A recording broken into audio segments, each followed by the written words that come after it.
you have responsibilities, you're a risk manager. You're going to have a better idea of what risks are in your life and how you can tackle those so that they don't hold you back. Here's the trail here, and it picks up over here. This is in the Himalayas in India, where I led an expedition a few years ago.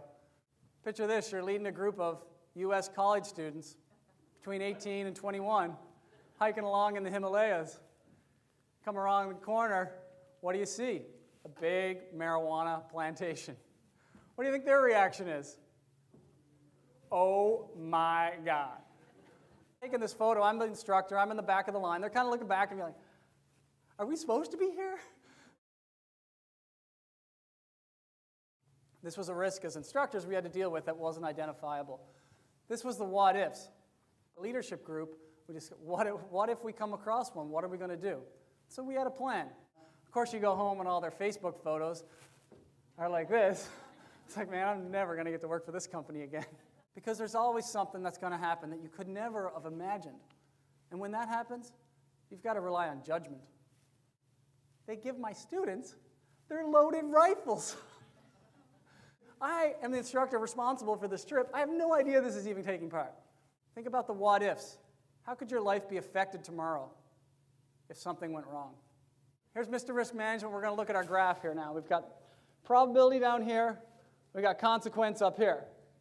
So many risky things we do, we don't have to stop and not do them.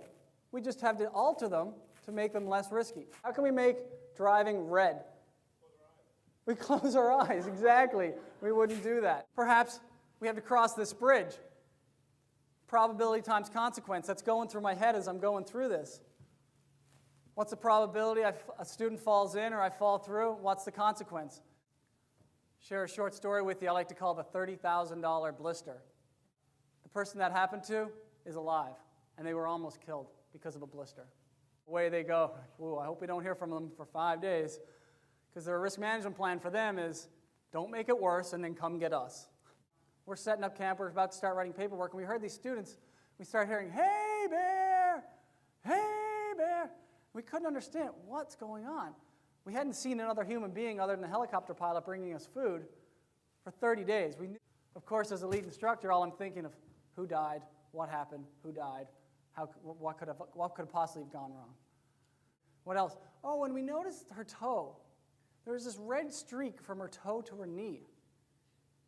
Now, anybody that knows anything about systemic and severe infections, her localized infection in her toe had now gotten into her bloodstream and was gone systemic, and was now moving towards her core, towards her heart and her lungs. It was going to be extremely, extremely bad infection. 4 days from the road in the backcountry in the Yukon. And we knew we had to be in threes because of bear safety, but we said, we're just going to go 2 people, we're going to be fast, and we're going to scream the whole way. And that's what they did. Well, that'll come back to be a very important decision. They found out that, yeah, she needs to get out now. We're going to send a helicopter, and we're going to try to get her out now. Sally was slipping away. She was getting sicker and sicker. They were expecting us to run up there and make everything better. And all of a sudden, they hear this helicopter, and they poke their head out, and they see it, and the helicopter flies over. It's heartbreaking to read it because she's just there watching Sally slip away.